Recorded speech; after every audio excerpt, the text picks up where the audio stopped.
Hello, I'm Ramesh Srinivasan. We have a problem here on rotational mechanics. There is a disk here of moment of inertia. It is rough. The surface is rough. It is rotating about a vertical axis. And what we are going to do is insert another disk from the top.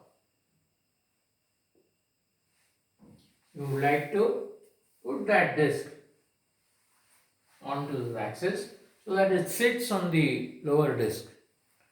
The object is to find the fractional loss in kinetic energy. The moment of inertia of this is given as I2.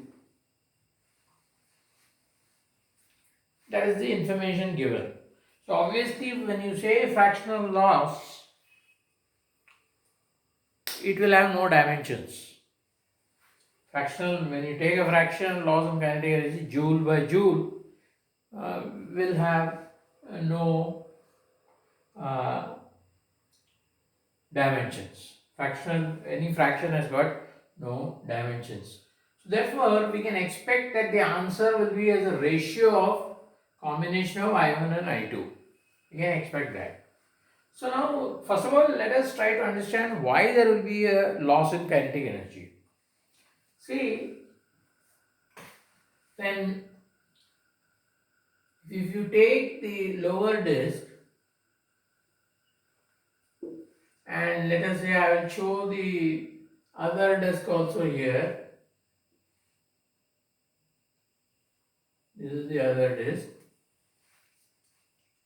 Now, if I take a point here, this will be having a tangential velocity. Every point has a tangential velocity v like that. Now, when it sits on it, exactly where the contact is made, that point is at rest when it immediately sits. So, obviously, there is a slipping. So, if there is a slipping, friction will come into play and the frictional force will act in this direction to prevent the slip of the lower disc. By Newton's third law, there will be a frictional pair at the top surface that way, F. There will be a F that way, and that will create a torque about the axis everywhere throughout. All this are shown for a particular point. For every point on the contact where the contact is made, there will be a frictional force, and that will create a torque. And this disc which is there will slow down, and this disc which is there will speeden up. That is the angular velocity of this omega. Omega will decrease for this, and the angular velocity for this omega 1, I will say, omega 2 will increase. So this started from 0 to omega 2, and this was initially some value and is decreasing. So obviously there will come a time when both the omegas will become equal. When both the omegas become equal, there will be no slip between any 2 points in contact, and friction will disappear because friction has achieved what it wants to prevent slipping. So if the slipping stops, friction is very happy and it disappears. Its work is done. So now we want the fractional loss. Now see, when you say kinetic energy, well, translational kinetic energy is half I omega v squared.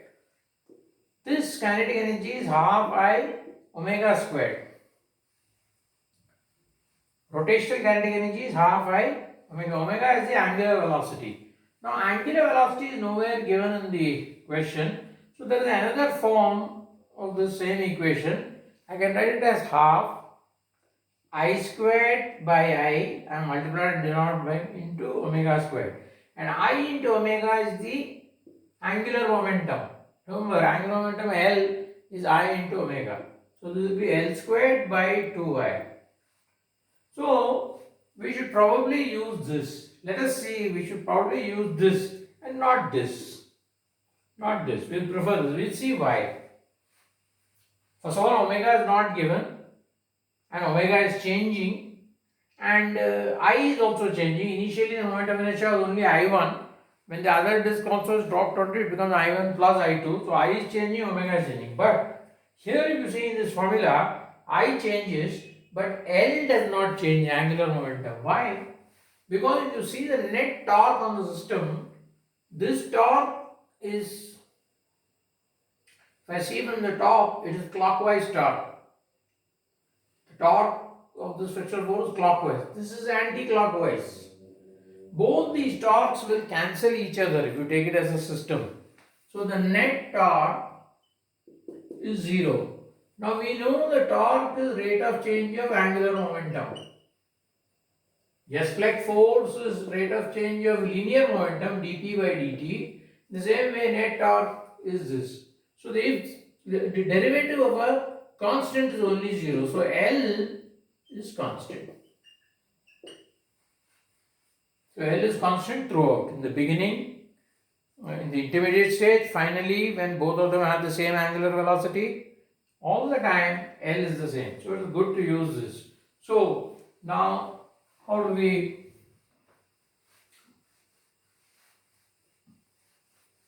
write it? What is the initial kinetic energy? The initial kinetic energy is half L squared by I1. Half L squared by I1. What is the final kinetic energy? It is half L squared by I1 plus I2. What is the fractional loss? The fractional loss is half L squared by I1 minus half, the loss is so much, half L squared by I1 plus I2 divided by the original half L squared by I1. If we simplify that, we will get the loss in the kinetic energy, fractional loss in the kinetic energy. So as you can see, L cancels because we said angular momentum is constant. L cancels throughout, half cancels, and you have 1 by I1 minus 1 by I1 plus I2 by 1 by I1. So if you simplify this, you will get I1 plus I2 minus I1 by I1 into I1 plus I2 into 1 by I1. I1 cancels here, I1 cancels here. The answer is I2 by I1 plus I2. That is the answer. Fractional loss in kinetic energy is I2 by I1 plus I2. If you had assumed some angular velocity and tried to find out what is the common angular velocity, etc., the problem would have taken a lot of time. But because we know that angular momentum is constant, by using this formula L squared by 2I, we save a lot of time in finding the final answer. Thank you.